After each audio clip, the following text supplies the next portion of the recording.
पूरे देश की नजरें फिलहाल बिहार की राजनीति पर टिकी हुई हैं। 20 साल बाद सीएम नीतीश कुमार के एक बार फिर से केंद्र की राजनीति में लौटने की खबर है। नीतीश कुमार राज्यसभा के उम्मीदवारी पर उनकी प्रतिक्रिया आ गई है। नीतीश ने ट्वीट कर राज्यसभा जाने की अटकलों को साफ कर दिया है और कहा है कि बिहार की नई सरकार को मेरा पूर्ण सहयोग और मार्गदर्शन रहेगा। बताया जा रहा है कि पहली बार बिहार में बीजेपी का मुख्यमंत्री बनने जा रहा है। नीतीश कुमार के राज्यसभा में जाने से 21 साल बाद बिहार की कमान नए हाथों में होगी। राज्य में पहली बार बीजेपी के सीएम पद के दावेदार कौन कौन हैं और पहली बार कौन सीएम बन सकता है, इसकी ग्राफिकल जानकारी के लिए सीधे चलते हैं हमारे सहयोगी पिंकी के पास। बिल्कुल दीपक जी, और इसी के साथ सबसे बड़ी बात यह कि पहली बार जब बीजेपी का बिहार में मुख्यमंत्री बन रहा है तो इन नामों पर सबकी निगाहें टिकी हुई हैं क्योंकि बेहद महत्वपूर्ण है। सबसे पहला नाम जो इस वक्त चर्चाओं में है वो है सम्राट चौधरी का। सबसे ज्यादा चर्चाओं में ये अपने ओहदे को लेकर हमेशा ही रहे हैं और इस बीच यहाँ पर सबसे ज्यादा चर्चा इन्हीं की हो रही है। और सबसे बड़ी बात यह कि बधाई भी इन्होंने ही सबसे पहले दी है यहाँ पर नीतीश कुमार को। जैसे यहाँ पर उन्होंने अपने पोस्ट के जरिए पुष्टि की, उसके बाद सबसे पहले बधाई भी इन्हीं की आई है। तो क्या कुछ कहेंगे सम्राट चौधरी के बारे में? सम्राट चौधरी एक बहुत महत्वपूर्ण नाम है पिंकी, और वो महत्वपूर्ण नाम इसलिए भी है क्योंकि आप ये भूलिए मत, नीतीश कुमार जब पलट कर एक बार फिर से जब इंडिया गठबंधन तोड़ने के बाद वो सत्ता में आए तब से सम्राट चौधरी ही उनके सबसे नज़दीकी बीजेपी नेताओं में से बने रहे। और सम्राट चौधरी कद्दावर नेता हैं। सम्राट चौधरी कुशवाहा जाति से आते हैं, जो लव कुश छोटी जो जातियों का कॉम्बिनेशन जो नीतीश कुमार ने बनाया है उसी कॉम्बिनेशन से आते हैं। तो किसी ओबीसी को हटाकर अगड़े को मुख्यमंत्री भारतीय जनता पार्टी ये रिस्क नहीं ले सकती। तो सम्राट चौधरी जो इस वक्त होम मिनिस्टर भी हैं, मेरे हिसाब से बड़े दावेदार होंगे। तो सबसे आगे यही है, लेकिन भारतीय जनता पार्टी का एक रूल रहा है, वो हमेशा सरप्राइज देती है। जिस नाम को लेकर सबसे ज्यादा मंथन होता है वो नाम कहीं पीछे रह जाता है और उसके बाद कोई ऐसा ही नाम सामने आता है जिसके बारे में किसी ने सोचा भी नहीं होता है। ये सरप्राइज हमको तब देखने को नहीं मिला जब दूसरी बार सरकार बनी थी। अभी हाल ही में जो हम नारा बता रहे थे 25 से 30 फिर से नीतीश, आपको याद होगा 2 डिप्टी चीफ मिनिस्टर बने थे, कोई सरप्राइज नहीं था। एक सम्राट चौधरी और दूसरा विजय सिन्हा। तो यहाँ कंटिन्यूटी के हिसाब से बीजेपी चली है और मेरे ख्याल से बिहार में उसको कंटिन्यूटी देखना होगा। तो मुझे नहीं लगता कि कहीं से खोद कर एक लीडर लाया जाएगा और उसको बिठा दिया जाएगा। मेरे ख्याल से जो भी आएगा, जो परंपरागत नाम है उनके बीच से आना चाहिए, मेरी समझ के हिसाब से। और इन हालातों में फिलहाल किसी दूसरे नए नाम को लेकर एक्सेप्ट करने के लिए जनता भी अभी तैयार नहीं है। और एक दूसरा नाम विजय सिन्हा को लेकर हम बात कर रहे थे, उसके बाद दिलीप जायसवाल जो है, इनका नाम भी जो है रेस में कहीं ना कहीं आगे आ रहा है। हालांकि तीसरे नंबर पर इनका नाम जो है इस वक्त देखा जा रहा है। तो ऐसे में इन दोनों नामों को लेकर क्या कुछ अगर अंतर देखा जाए तो? पहले विजय सिन्हा की बात कर लेते हैं। विजय सिन्हा भूमिहार हैं, बड़ी स्ट्रॉन्ग पॉलिटिकल लीनिंग्स वाले लोग होते हैं भूमिहार जो होते हैं, लेकिन क्या वो इस खास कॉम्बिनेशन में फिट बैठते हैं? क्या नीतीश कुमार को हटाकर विजय सिन्हा को एक पद दिया जा सकता है? तो मैं कहूँगा इसकी संभावना कम है, क्योंकि बीजेपी जिस खास कॉम्बिनेशन को लेकर चलना चाहेगी, अभी तेजस्वी ने कह दिया पिछड़ों के साथ नहीं है, पिछड़ों को हटाया जा रहा है, इस तरह की बात तेजस्वी यादव करेंगे। तो मुझे नहीं लगता विजय सिन्हा एक प्रोबेबिलिटी है। दिलीप जायसवाल एक पॉसिबिलिटी हो सकते हैं, लेकिन दिलीप जायसवाल को लेकर जिस तरह के आरोप प्रशांत किशोर ने लगाए थे उनके ऊपर भ्रष्टाचार के, वो तमाम बातें भी है भारतीय जनता पार्टी में मुख्यमंत्री बनाते हुए इन बातों को भी कंसीडर किया जाता है। ठीक है, तो यानी कि अगर तीनों नामों को लेकर बात करते हैं तो सम्राट चौधरी इकलौते ऐसे नाम हैं। मैं नंबर 1 पे उनको रखूंगा, सम्राट चौधरी को नंबर 1 पे। फिलहाल सम्राट चौधरी को हर कोई ही इस वक्त जो है नंबर 1 पर ही देख रहा है और जिस तरीके से उनकी भूमिका रही है उसको लेकर भी लगातार ये कयास जो है वो लगाए जा रहे थे कि बड़ी जिम्मेदारी जो है उनको दी जा सकती है। लेकिन ये रही बीजेपी की बात जहां से बड़े नाम सामने आ रहे हैं। अगर ऐसे में हम बात करें, फिलहाल एक बड़ी जानकारी जो है वो सामने आ रही है, बड़ी जानकारी का रुख कर लेते हैं और बड़ी जानकारी का रुख करेंगे। लेकिन उससे पहले जो नामों को लेकर हम लगातार चर्चा कर रहे हैं वो काफी ज्यादा महत्वपूर्ण है। तो देखिए, अब बीजेपी की तरफ से कौन दावेदार है नीतीश के बाद नए सीएम को लेकर? नित्यानंद राय जो है उनका भी नाम सामने आ रहा है कहीं ना कहीं इस लिस्ट में। नित्यानंद राय को लेकर क्या कुछ अभी तक का पूरा उनका योगदान जो देखा गया है, जिस तरीके से जनता के बीच में वो रहे हैं, ये सब जो तमाम चीजें बहुत महत्वपूर्ण हैं। तो नित्यानंद राय को लेकर क्या कुछ कहें? Nityanand Rai minister of state for home है, अमित शाह के बिल्कुल क्लोज कॉन्फिडेंट है। अमित शाह जितने भी अलायंसेस इस बार चुनाव के वक्त बने हैं, आपको याद होगा चिराग पासवान से जो अलायंस बीजेपी कर रही थी उसमें किस तरह की दिक्कतें आई थी, सीट शेयरिंग के वक्त उपेंद्र कुशवाहा के साथ दिक्कतें आई थी, वो सब काम नित्यानंद राय ने किए हैं। हाईकमान के क्लोज कॉन्फिडेंट है, लेकिन दिल्ली से उनको बाहर करना चाहेंगे या नहीं, ये सबसे बड़ी बात होगी। नित्यानंद राय बड़े नेता हैं, नित्यानंद राय यादव समाज से आते हैं, कास्ट कॉम्बिनेशन के हिसाब से फिट बैठते हैं, लेकिन दिल्ली से उन्हें पटना भेजना चाहिए या नहीं, इसके ऊपर फैसला होना है, उसी के आधार पर ये फैसला होगा।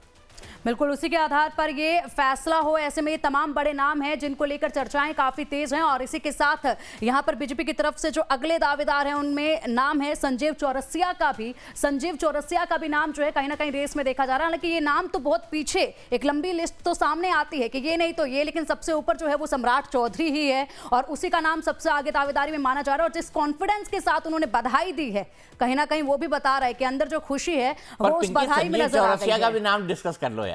बिल्कुल सर, इनका भी नाम जरूर बताइएगा, इनके भी बारे में। ये सिक्किम के पूर्व राज्यपाल गंगा प्रसाद जी के बेटे हैं, चौरसिया समाज से आते हैं, ओबीसी हैं, दूसरी बार के सांसद हैं, पटना से, माफ कीजिएगा, दूसरी बार के विधायक हैं, पटना शहर से ही विधायक बनते हैं। और संजीव चौरसिया एक ओबीसी चेहरा है पार्टी के, लेकिन कंपैरेटिवली बहुत जूनियर हैं, बाकी जो लोग हैं उनसे बेहद जूनियर हैं। अब बीजेपी में तो किसी की लॉटरी भी निकल सकती है, तो संजय भाई की भी निकल सकती है, इससे इनकार नहीं किया जा सकता।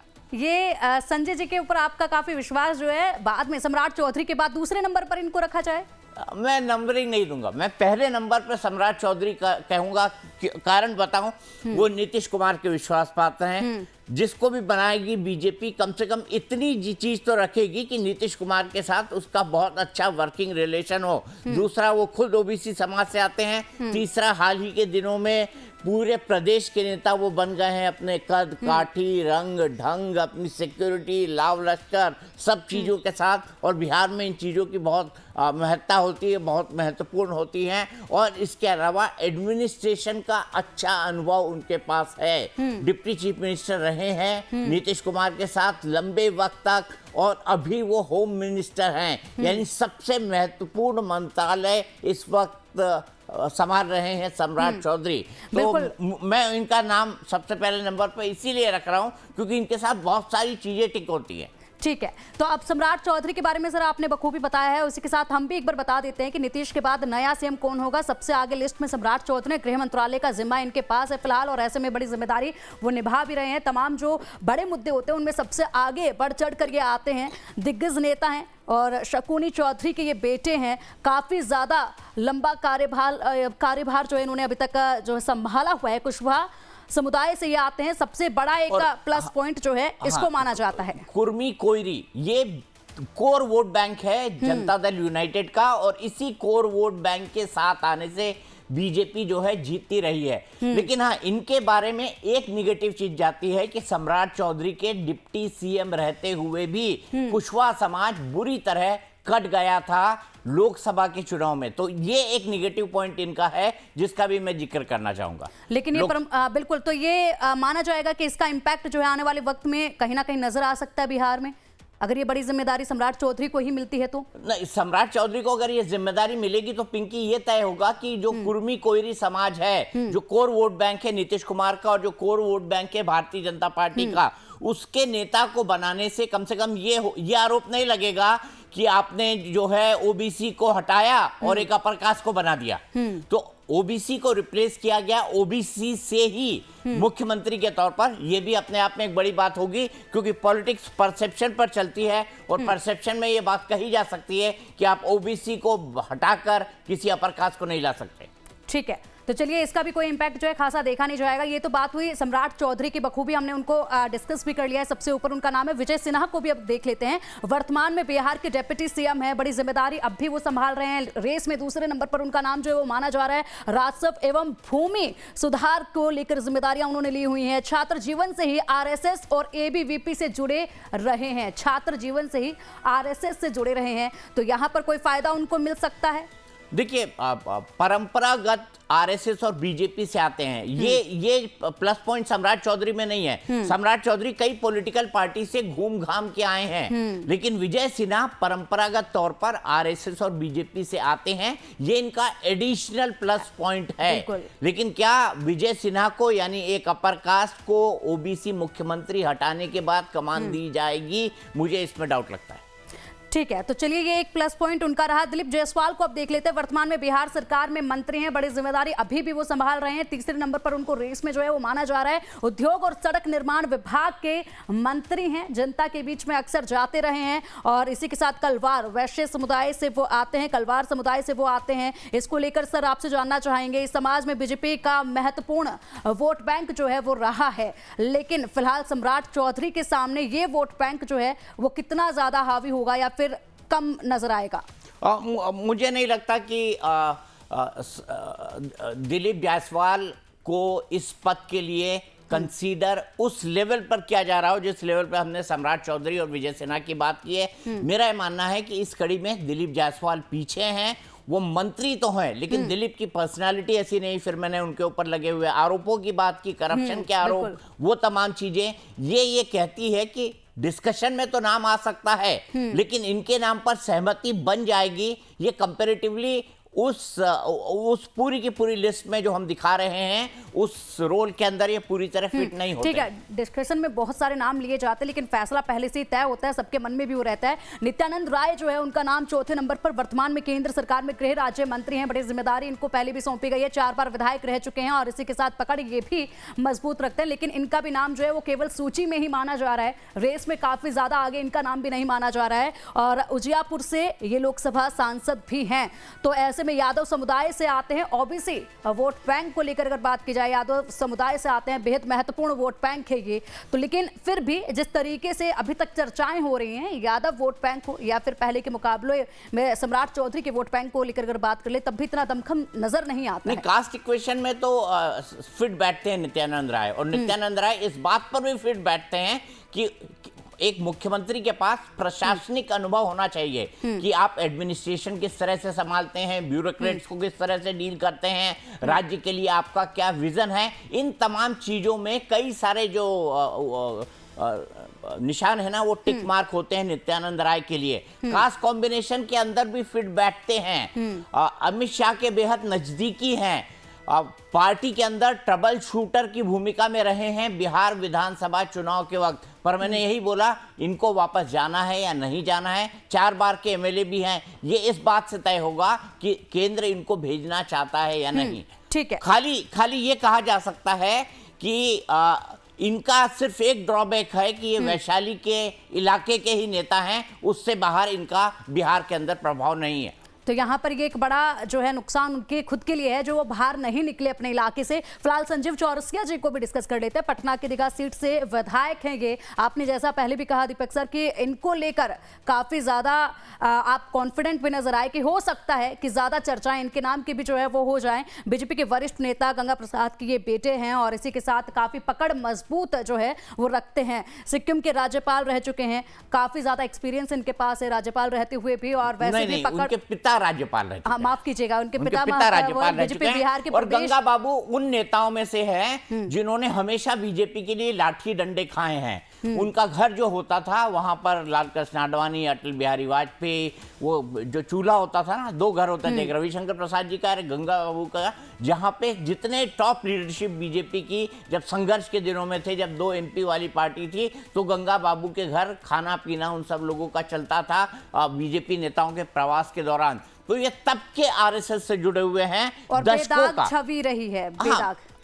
और बीजेपी के प्रमुख ओबीसी चेहरों में शामिल है संजीव चौरसिया, ये कहा जाए तो गलत नहीं होगा। इनके पिता जो गंगा प्रसाद है वो बिहार विधान परिषद में सदन के नेता भी रह चुके हैं, बीजेपी की तरफ से लीडर ऑफ अपोजिशन भी रह चुके हैं। बिल्कुल, और पब्लिक के बीच में छवि भी काफी ज्यादा अच्छी है और इसीलिए इनको एक बेहतरीन कैंडिडेट जो है यहाँ पर आगे रखा जा सकता है। सम्राट चौधरी के बाद अगर विचार विमर्श किया जा रहा है और केवल सम्राट चौधरी पर ही केंद्र सरकार की भी निगाहें अगर नहीं टिकी हैं, आलाकमान की अगर निगाहें सिर्फ केवल सम्राट चौधरी पर भी नहीं टिकी हैं, तो यहाँ पर संजीव चौरसिया को लेकर भी खासा डिस्कशन जो है वो देखा जा सकता है बेदाग छवि होने के नाते। तो ये जो 2 नाम अगर हम बात करें अंत में जो संजीव चौरसिया हैं और सम्राट चौधरी तो पहले नाम है ही, तो इन पे ज्यादा प्रेशर जो है वो देखा जा रहा है, इस वक्त ज्यादा निगाहें जो हैं इस वक्त देखी जा रही हैं। आप मेरी क्यू शीट मांग रहे हैं कि 1 नंबर पे कौन, 2 नंबर पे कौन, 3 नंबर पे कौन। तो मैं ये कहूंगा कि 1 नंबर पर मेरे हिसाब से सम्राट चौधरी रहते हैं। ठीक है। 2 नंबर पर मैं नित्यानंद राय को रखूंगा और तीसरे नंबर पर इनको रखूंगा अगर मुझे कहीं रखना है तो। ठीक है। और तो तीनों ओबीसी हैं, ध्यान रखिएगा इस बात का। ठीक है, ठीक है। तो ये अब महज कुछ ही वक्त में जो है, हालांकि आज ही नहीं लेकिन कुछ ही दिनों में जो फैसला आएगा उस वक्त देखना होगा कि जिस तरीके से 3 नाम रखे गए हैं उनमें सबसे ऊपर नाम, हालांकि सम्राट चौधरी के चांसेस ज्यादा है तो उन्हीं पर निगाहें भी हैं, लेकिन लगता है कि सम्राट चौधरी ही होंगे। बाकी सर 3 जो मेन नाम है वो आप बता दीजिए। बीजेपी ना टोपी से खरगोश निकालने में माहिर है। बिल्कुल। पता नहीं बिहार की टोपी से कौन सा खरगोश निकाल के हम जैसे पत्रकार हैं उनको अनुत्तरित कर देती है। हमारा ये आकलन जारी रहेगा, हमारी ये पूरी कवरेज जारी रहेगी। पटना में जेडीयू ऑफिस में तोड़फोड़ भी हुई है।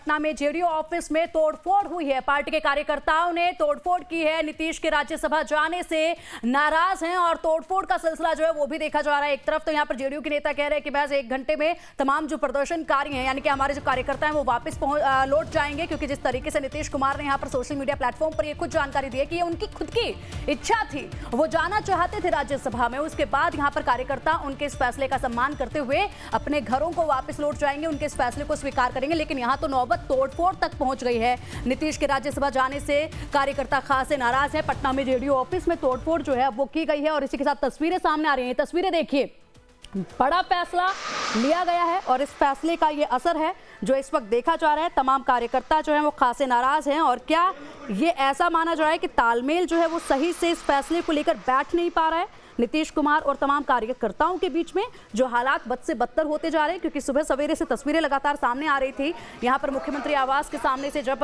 तमाम कार्यकर्ता जो हैं वो रोते नजर भी आए, इसी के साथ लगातार यहाँ पर विरोध जो है वो बीजेपी का करते नजर आए। तमाम ऐसे दिग्गजों के नाम लिए जा रहे थे जिसमें कहा जा रहा था कि इनकी वजह से यहाँ पर हालात जो हैं वो यहाँ तक पहुंच गए हैं कि अब नीतीश कुमार को उनके बड़े ओहदे से हटाया जा रहा है और बीजेपी के मुख्यमंत्री को लाया जा रहा है। उसके बाद महिलाएं आत्मदाह तक की बातें कर रही थी, महिला कार्यकर्ता।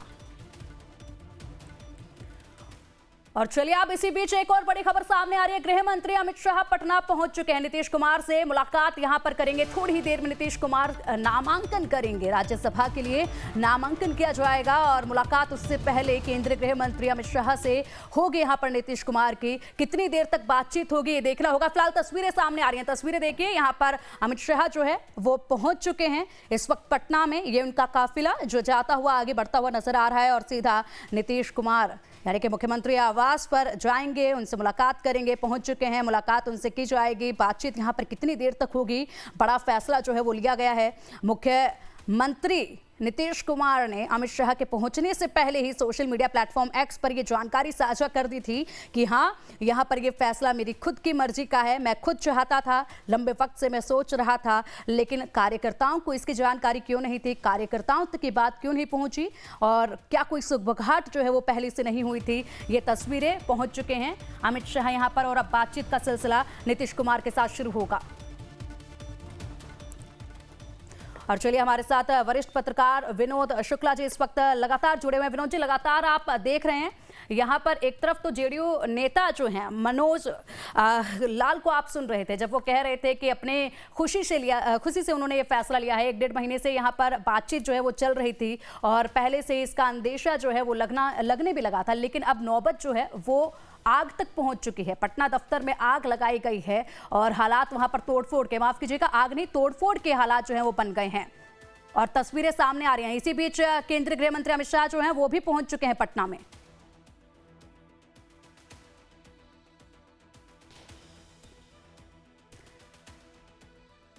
विनोद जी, क्या आपको आवाज मिल पा रही है? जी जी जी, मुझे मेरा ठीक। जी जी पिंकी, मैं बता, हाँ बिल्कुल ठीक। जो मनोज जी कह रहे थे कि उन पर कोई दबाव बना करके ना उनका त्यागपत्र ले सकता है ना उनको पटना से दिल्ली भेज सकता है, यहाँ तक तो बात सही है। लेकिन निश्चित तौर पर उनको इस बात के लिए कन्विंस किया गया कि अब आपको दिल्ली शिफ्ट होना चाहिए या मुख्यमंत्री पद छोड़ना चाहिए। उसके पीछे बहुत सारे कारण थे। एक तो सबसे बड़ा कारण था उनके स्वास्थ्य को लेकर के, जिसको लेकर के पार्टी के लोग कहने से बच रहे होंगे। स्वास्थ्य पूरी तरह से उनके साथ नहीं था, जो बड़ी इस तरह की जिम्मेदारी को निर्वहन करने के लिए उचित था। और इसी कारण गृह मंत्रालय की जिम्मेदारी सम्राट चौधरी को दी गई थी, एक बात। दूसरी महत्वपूर्ण बात यह है कि जब ये लोग कहते हैं, जैसे आप अभी तेजस्वी यादव का बयान सुना रहे थे, तो वो हालांकि वो बहुत सारी बात कर रहे थे, लेकिन उसमें एक महत्वपूर्ण बात यह है कि नीतीश जी ने पिछले विधानसभा में, ये जो चल रहा है ना, इससे भी पहले वाले विधानसभा में कहा था कि ये मेरा आखिरी चुनाव है, इसके बाद हम नहीं लड़ेंगे। लेकिन जो पॉलिटिकल कंपल्सन्स थे, जिस तरह के डेवलपमेंट हुए, उसके बाद नीतीश जी राजनीति में आए, उन्होंने ये वाला चुनाव लड़ा और जीता। तो ये है। अब पार्टी के अंदर चूंकि महिलाओं को लेकर के जिस तरह से नीतीश कुमार ने काम किया है अपने शुरुआती मुख्यमंत्री पद के उसको देख करके महिलाओं में, मैं इसको नाराजगी नहीं कहूंगा, ये मैं कहूंगा वो क्षोभ में है, दुखी हैं। उनको लग रहा है कि उनका मसीहा, इसलिए कि महिलाओं के मन में नीतीश कुमार की जो इमेज बनी थी, जितना उन्होंने महिलाओं के लिए शराबबंदी से लेकर के साइकिल बांटने तक जो उन्होंने काम किए हैं, उससे महिलाओं के प्रति उनकी एक छवि मसीहा के तौर पर बनी थी। उनको लग रहा है कि एक ऐसा नेता आ रहा है, और जब कोई एक बड़ा नेता, इतना कद्दावर नेता जाता है, तो उसका रिप्लेसमेंट कैसा होगा, ये डर भी होता है। तो ये दो चीजें हैं जो वो कर रही हैं, और इसीलिए उनको लग रहा है कि शायद ऐसा करने पर कोई डिसीजन बदलाया जाए। लेकिन डिसीजन मुझे लगता है कि बड़े बदलाव के लिए है।